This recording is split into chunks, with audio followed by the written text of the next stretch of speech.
Hello friends, आज का जो हमारा लेक्चर है ये ईडियम फ्रेजेस पर दूसरा लेक्चर है हमारा, और दूसरा क्या शायद तीसरा होगा फ्रेंड्स। चलिए जो भी हो, लेकिन इसमें फिर से हमने वही ट्रिक यूज़ की है कि ईडियम का जो आंसर है वो भी आपको ईडियम में ही मिले। यानी यहाँ कोशिश की गई है कि अगर यहाँ 25 क्वेश्चंस हैं तो इनमें आपको कम से कम 125 ईडियम्स आपको लर्न हो जाएँ, यानी गागर में सागर। तो चलिए friends, without wasting any time let's start. Question पढ़ते हैं। देखिए ऑप्शन आपको हिंदी में दिए गए हैं ताकि ईजिली आपको लर्न हो जाए। पढ़ लेते हैं। To end one's association with someone or something, किसी के साथ संबंध समाप्त कर लेना। समवन किसी व्यक्ति के साथ या किसी वस्तु के साथ आप जब अपना संबंध खत्म कर लेते हैं तब आप क्या कहते हैं। देख लेते हैं, ऑप्शन पढ़ लेते हैं भाई। सबसे पहला तो है क्या है, एगॉन, और एगॉन होता है उकसाना। देखिए फ्रेंड्स, यहाँ इसमें डेफिनेटली अगर आप करने बैठेंगे तो आपके बहुत सारे ईडियम आपके, चूँकि आंसर ऑप्शन जो है वो हिंदी में दे रखे हैं तो डेफिनेटली सारे क्वेश्चन सही होंगे, लेकिन इनमें जो ये नए ईडियम मिल रहे हैं आपको, इनको आप स्पेशली लर्न करते चलिएगा। तो एगॉन होता है उकसाना। Wash your hands of, hand wash करना, वॉश योर हैंड्स ऑफ होता है पल्ला झाड़ लेना। ईक आउट होता है कमाना, और फेयर एंड स्क्वायर होता है निष्पक्ष। तो अगर किसी से हमने एसोसिएशन ख़त्म कर लिया तो कह दिया भैया क्या कर लिया हमने, पल्ला झाड़ लिया, यानी वॉश योर हैंड्स ऑफ, पल्ला झाड़ लेना। क्लियर हो गया friends. Eke out, fair and square, wash your hands of or egg on. Second question पढ़ लेते हैं। अ वेरी हैप्पी और successful period in the past. Past tense में पास्ट का, भूतकाल का कोई बड़ा हैप्पी और सक्सेसफुल पीरियड, बड़ा सुख से भरा हुआ जो समय रहा है, उसको आप क्या कहते हैं। देख लेते हैं फ्रेंड्स जरा ऑप्शन क्या है। हेल्सियन डेज यानी प्रसन्नता के दिन, फेयर सेक्स यानी नारी जाति, फेयर वेदर फ्रेंड्स यानी अच्छे दिनों का साथी, और फैंसी प्राइस यानी मुँह मांगी कीमत। तो डेफिनेटली फ्रेंड्स जो हैप्पी पास्ट हैप्पी डेज़ होते हैं उनको आप कहते हैं हेल्सियन डेज, यानी प्रसन्नता के दिन। Clear friends. आगे बढ़ जाते हैं भाई, क्या है ज़रा क्वेश्चन देख लेते हैं। इग्नोर, इग्नोर करना होता है, इग्नोर करना जानते हैं, नज़रअंदाज करना। ऑप्शन पढ़ लेते हैं क्या है। फीदर इन द कैप यानी अच्छी उपलब्धि, किसी की कैप में फीदर लगना तो यानी एक अच्छी उपलब्धि होना। फीदर वंस नेस्ट यानी अपने पद का लाभ उठा के कमाई करना। Feather once nest. क्लियर, ध्यान रखना फ्रेंड्स। फाइट शाई ऑफ यानी टाल देना, और फॉल ऑन स्टोनी ग्राउंड यानी ध्यान नहीं दिया जाना। तो फाइट शाई ऑफ टालना, फॉल ऑन स्टोनी ग्राउंड ध्यान न देना, फीदर वंस नेस्ट अपने पद का लाभ उठा के कमाई करना, और फीदर इन द कैप यानी अच्छी उपलब्धि। तो इग्नोर करने के लिए डेफिनेटली फिर क्या लाएं आप, ध्यान नहीं दिया जाना, यानी देखिए ए बी सी तीनों कोई नहीं है तो डी वाला ऑप्शन आपका होगा, फॉल ऑन स्टोनी ग्राउंड, ध्यान नहीं दिया जाना। आगे बढ़ जाते हैं friends. To organise things well, चीज़ों को ढंग से व्यवस्थित करना। और चीज़ें अब जब ढंग से व्यवस्थित करते हैं तो आप क्या यूज़ करते हैं। Fish in the troubled water यानी विषम परिस्थिति का लाभ उठाना, नहीं। फिश आउट ऑफ वाटर यानी कष्टप्रद अवस्था में होना, पानी से बाहर मछली निकाल दी तो भाई तड़पेगी। फ्लाई इन द ऑइंटमेंट यानी असुविधा, और फ्लाई इन द ऑइंटमेंट से चार्ल्स लैम्ब का मुझे ऐसे याद आ गया, फ्रेंड्स समझ गए होंगे कौन सा है। पुअर रिलेशन को कहा है वहाँ, fly in the ointment. Clear. और all his ducks in a row यानी चीज़ों को व्यवस्थित करना, all his ducks in a row, ये ऑप्शन हो गया। चलिए आगे बढ़ जाते हैं friends. To uphold one's promise to do as one says, यानी आप क्या कर रहे हैं, अपना वायदा बनाए रख रहे हैं। Uphold one's promise to do as one says, जो आपने कहा वो आप वायदा बना के रख रहे हैं। और जो वायदा बना रहे हैं, वादा आप बना रहे हैं, वहाँ वादा के लिए क्या ईडियम यूज़ करते हैं, एक तो है देखिए फूल्स पैराडाइज यानी झूठी उम्मीद में खुश रहना, मूर्ख का स्वर्ग या कल्पित स्वर्ग कहते हैं इसको। कीप वंस वर्ड्स यानी अपने शब्दों को, जो आपने शब्द कहे हैं उन पर अटल रहना, उनको अपनी बात पे आपका अपनी जो बात पे टिके रहना। और 40 विंग्स बड़ा अच्छा इडियम है जबकि, और फ्रेंच लीव बिना किसी पूर्व सूचना के अनुपस्थित होना। तो आंसर क्या हो गया फ्रेंड्स, यानी वादा बना के रखना यानी कीप वन वर्ड्स। चलिए, मैनिपुलेट सम इम्पॉर्टेंट डॉक्यूमेंट्स, कुछ इम्पॉर्टेंट डॉक्यूमेंट्स हैं उनको अब जब आप मैनिपुलेट कर देते हैं तब आप क्या करते हैं। मैनिपुलेट यानी धोखाधड़ी कर देना भाई डॉक्यूमेंट्स में। देखिए फ्रिंज बेनिफिट्स वेतन के अलावा मिलने वाला लाभ नहीं है। फ्रॉम हैंड टू माउथ सिर्फ गुजारा करना नहीं है। और डॉक्टर द अकाउंट, देखिए वर्ड यूज़ होता है डॉक्टर, डॉक्टर किसके लिए यूज़ होता है, छेड़खानी करने के लिए यूज़ होता है, धोखाधड़ी करने के लिए यूज़ होता है। क्लियर। कोई वीडियो है वहाँ भी आपने धोखाधड़ी कर दी, उससे छेड़खानी कर दी किसी वीडियो से, तो वहाँ भी डॉक्टर वर्ड का यूज़ होता है। Clear friends. और फ्लैश एंड ब्लड होता है मानव प्रवृत्ति। तो डेफिनेटली ये सी वाला ऑप्शन आपका ठीक हो गया भाई। फ्रेंडली विद समवन यानी किसी के साथ क्या होना, फ्रेंडली होना। तो आप क्या कहिए यहाँ, ऑन गुड टर्म्स अच्छे संबंध, गाला डे आनंदोत्सव का दिन, गेट अवे विद यानी बच निकलना, और गेट डाउन टू यानी काम गंभीरतापूर्वक आरंभ करना। भाई किसी से फ्रेंडली होना तो यानी अच्छे संबंध होना, तो डेफिनेटली ऑन गुड टर्म्स आप यूज़ करें। गाला डे नहीं है, गेट अवे विद नहीं है, गेट डाउन टू नहीं है। आगे बढ़ जाते हैं फ्रेंड्स। वेरी कॉमन, और वेरी कॉमन यानी बहुत कॉमन, इसके लिए आप क्या कहिए कि डाइम ए डज़न। आप देखिए बड़ा अच्छा इडियम है डाइम ए डज़न यानी थोक के भाव। गो द होल हॉग यानी पूर्ण रूप से। गेट द विंड ऑफ यानी किसी भेद को जान लेना, और गिव अप द गॉस्ट यानी मर जाना। तो वेरी कॉमन की अगर बात करें तो आप यहाँ यूज़ कीजिएगा क्या, थोक के भाव यानी dime a dozen.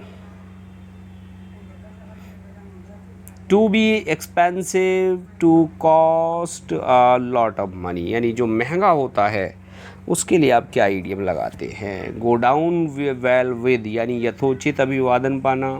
Get the wind up यानी क्या करना, गेट द डराना। और गिव मी अ हैंड यानी मदद देना, और कॉस्ट अ प्रेटी पैनी यानी बहुत अधिक होना। तो यही वाला हो गया भाई, कॉस्ट अ प्रेटी पैनी यानी बहुत अधिक कीमत होना, यानी टू बी एक्सपेंसिव या to cost a lot of money. चलिए फ्रेंड्स आगे बढ़ जाते हैं। The money needed for weapons and supplies during a war. The money needed for weapons and supplies during a war, एक वॉर के दौरान जो पैसा होता है वेपन्स के या सप्लाईज़ के लिए जो ज़रूरत होती है उसको आप क्या कहते हैं। देख लेते हैं भाई क्या कहते हैं ज़रा। साइन्यूज़ ऑफ वॉर युद्ध सामग्री, युद्ध सामग्री के लिए ज़रूरी धन, साइन्यूज़ ऑफ वॉर। तो यही आपका ऑप्शन हो गया। और गेन ग्राउंड होता है प्रसिद्धि पाना, प्रसिद्ध होना। और गिबल गैबल होता है मूर्खतापूर्ण वार्तालाप। और गिफ्ट ऑफ द गैब होता है चतुराईपूर्ण बोलने की जो शक्ति होती है उसको आप कहते हैं गिफ्ट ऑफ द गैब। गेट इनटू ट्रबल यानी गेट इनटू ट्रबल क्या होता है फ्रेंड्स, डेफिनेटली परेशानी में पड़ने के लिए आप गेट इनटू ट्रबल का यूज़ करते हैं। तो give a piece of mind यानी डांटना। Go through fire and water यानी कोई भी खतरा मोल लेना। और इन हॉट वाटर यानी परेशानी में पड़ना। और गो टू द डॉग्स यानी व्यर्थ होना। तो इन हॉट वाटर आप यूज़ करिए परेशानी में पड़ना, gate into trouble. Ordinary person, ordinary person के लिए क्या वर्ड यूज़ करते हैं, क्या मीनिंग होता है ऑर्डिनरी पर्सन यानी साधारण लोग। यानी गो टू रैक एंड यानी विनाश होना। और rank and file, rank and file साधारण लोगों के लिए यूज़ होता है। गुड समराइटन, गुड समराइटन होता है दयालु व्यक्ति। और ग्रास विडो ऐसी विवाहिता जिसका पति उससे दूर हो यानी ग्रास विडो। Clear friends. तो आंसर ऑर्डिनरी पीपल, तो रैंक एंड फाइल हो गया हमारा। इमीडिएटली यानी इमीडिएटली आप कहिए तुरंत, यानी at the drop of A hat, at the drop of A hat यानी जितनी देर में हैट गिरती है पलक झपकते ही, बस बिल्कुल इमीडिएटली। तो यही आंसर हो गया। ग्रीस द पाम जानते हैं, रिश्वत देना। ग्रीन रूम होता है अभिनेता का जो वेशभूषा का कमरा होता है, उसे ग्रीन रूम कहते हैं। और ग्रिस्ट टू वंस मिल यानी फ़ायदेमंद, grist to one's mill. To reveal the crest, और रिवील द क्रेस्ट क्या होता है फ्रेंड्स, किसी रहस्य को उजागर करना होता है रिवील द क्रेस्ट। यानी हेल्सियन डेज तो खुशी के दिन हो गए। हैमर एंड सिकल समाजवाद का प्रतीक होगा, हंसिया और हथौड़ा। और हैंड एंड ग्लव विद यानी अच्छे सहयोग से होना। और स्पिल द बीन्स यानी रहस्य को उजागर करना। तो रिवील द क्रेस्ट, और जस्ट ए मिनट फ्रेंड्स, इसमें भी मुझे डाउट लग रहा है, ये क्रेस्ट नहीं है, ये डेफिनेटली कोई स्पेलिंग मिस्टेक हो सकती है, ये सीक्रेट होगा। रिवील द सीक्रेट, ठीक ठीक है फ्रेंड्स, सीक्रेट से देखिए अब बिल्कुल ठीक हो गया। क्रेस्ट। आगे बढ़ जाते हैं friends. In the lap of sun, in the lap of sun होता है यानी आप कहिए कि गहरी निंद्रा में होना। जब कोई गहरी निंद्रा में होता है, नींद की गोद में होता है, तब हम इस इडियम को यूज़ करते हैं। तो in the arms of Morpheus, in the arm of Morpheus क्या होता है, गहरी निंद्रा में होता है। हैंग बाय द थ्रेड होता है बहुत नाजुक स्थिति में होना। और हार्ड नट टू क्रैक होता है किसी जटिल समस्या का करना, किसी जटिल समस्या को सॉल्व करना, हार्ड नट टू क्रैक। और हॉल ओवर द कोल यानी कोसना, भर्त्सना करना, हॉल ओवर द कोल्स। तो आंसर तो मिल गया फ्रेंड्स, पहला वाला हो गया ऑप्शन। आगे बढ़ जाते हैं ज़रा। Go out and enjoy yourself flamboyantly, कि जाना और बिल्कुल एन्जॉय कर लेना यानी मज़े उड़ाना आप कहिए इस चीज़ को, इडियम को। तो हैव फिंगर इन द पाई यानी किसी कार्य में शामिल होना। हैव फिंगर इन द पाई, तो ये तो है ही नहीं मज़े उड़ाना भाई।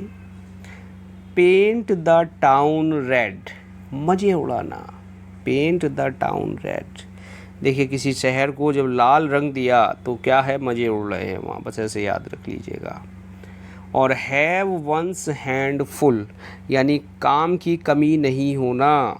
और हैव वंस वे यानी अपनी इच्छा के अनुसार कोई काम करना। तो पेंट द टाउन रेड। और आगे बढ़ते हैं। To admit that what you said was wrong, जो आपने कहा उसको वो अगर गलत है तो उसको कैसे आप स्वीकार करें। तो देखते हैं ज़रा क्या है भाई। कहे को आप स्वीकार कर लिया तो have several irons in the fire, एक समय कई काम नहीं। टू कैट योर वर्ड यानी अपने कहे शब्द वापस लेना, to cat your word.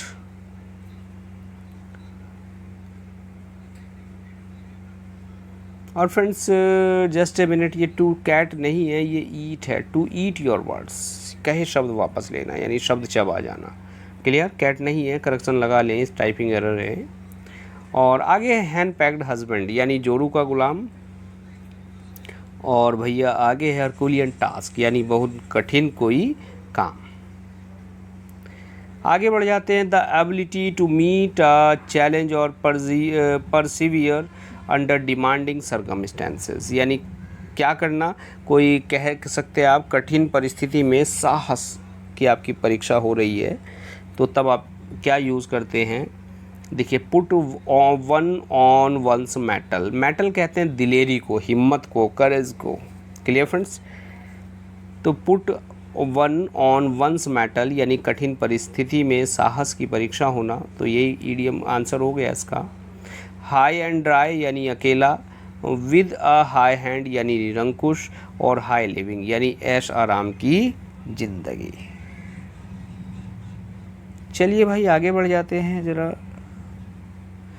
To be effective and efficient, effective होना, इफ़िशियंट होना यानी योग्य होना। तो क्या कहिए आप, hit below the belt, hit below the belt यानी गलत तरीके से प्रहार करना, क्योंकि कहीं खेल में या कुश्ती में बेल्ट से नीचे नहीं मारा जाता। क्लियर?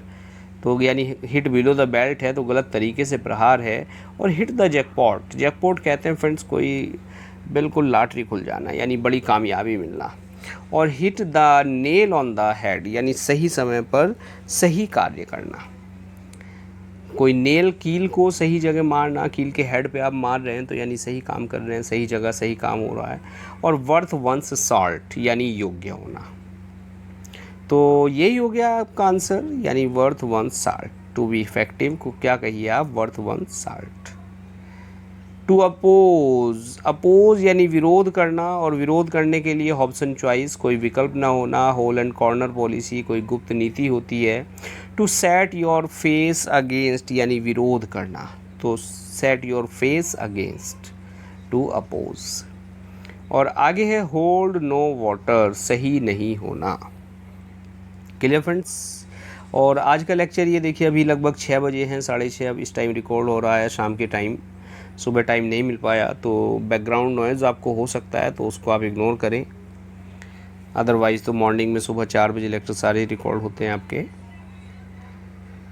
चलिए फ्रेंड्स आगे बढ़ जाते हैं। टू बिकम लेस सक्सेसफुल, कम सक्सेसफुल जब आप होते हैं यानी पिछड़े हुए होते हैं तो क्या यूज़ करते हैं आप? ह्यू एंड क्राई, हो हल्ला यानी शोरगुल, लूज़ ग्राउंड यानी पिछड़ना, हश मनी यानी किसी बात को गुप्त रखने के लिए दिए जाने वाला पैसा, और इन अफिक्स यानी मुसीबत में होना। तो definitely friends to become less successful आप कहते हैं लूज़ ग्राउंड, यानी पिछड़ना। क्लियर? आगे बढ़ जाते हैं। टू बिकम पॉपुलर यानी प्रसिद्ध होना, इसके लिए आप क्या यूज़ करते हैं? देखिए, इन नो टाइम, शीघ्र ही, इन ए फॉग भ्रम में होना, इन ए नटसेल संक्षेप में होना, और विन योर लॉरल यानी यश प्राप्त करना। तो विन योर लॉरल्स। आगे बढ़ जाते हैं। टू बिहेव इररिस्पॉन्सिबली और इमोरली, अनैतिक रूप से गैर जिम्मेदाराना व्यवहार करना, यानी to play fast and loose, यानी कहना कुछ और करना कुछ और। Clear friends? In black and white यानी लिखित में, और इन फुल स्विंग यानी पूरे जोरों पर, भैया तैयारी कैसी चल रही है, in a full swing. In the blues यानी दुख के समय। तो डेफिनेटली फ्रेंड्स बात कर रहे हैं रिस्पॉन्सिबल की, तो आप कहिए यहाँ पर कि to play fast and loose, कहना कुछ और करना कुछ और। टू स्कोल्ड यानी डांटना, स्कोल्ड के लिए क्या यूज़ करते हैं आप? इन लॉन्ग रन यानी अंततः, in the nick of the time यानी ठीक समय पर, टेक समबडी टू टास्क यानी डांटना या फटकारना। तो फ्रेंड्स देखिए, स्कोल्ड है डांटना, तो to take somebody to task यानी डांटना। और इन द सेम बोट यानी एक ही हालत में, एक ही नाव पर सवार होना। तो आंसर तो ये हो गया, to take somebody to task. आगे बढ़ जाते हैं। To ignore what someone is saying, कोई जो कह रहा है उस बात को इग्नोर करना, यानी अनसुना करना। तो इन्वोक तो प्रचलन में होता है, turn a deaf ear to, अनसुना करने के सेंस में यूज़ करते हैं। Turn a deaf ear to, अनसुना कर देना। इन्स एंड आउट्स होता है विवरण, और आयरन हैंड और आयरन फिस्ट होता है कड़ाई से। तो आंसर क्या हो गया? इग्नोर करना, यानी turn a deaf ear to. कहते भैया क्यों कान बहरा कर लिया, क्यों मेरी बात नहीं सुन रहे। Clear friends? तो ये 25 क्वेश्चंस के माध्यम से हमने मोर देन 100 यहाँ ईडियम्स हमने पढ़े। बहुत सारे डेफिनेटली कुछ नए भी होंगे आपके लिए, और ये याद भी हुए होंगे। तो लेक्चर कैसा लगा अपनी राय ज़रूर दें। और फ्रेंड्स कल चलिए मिलते हैं नेक्स्ट लेक्चर में। Now thanks for watching this video.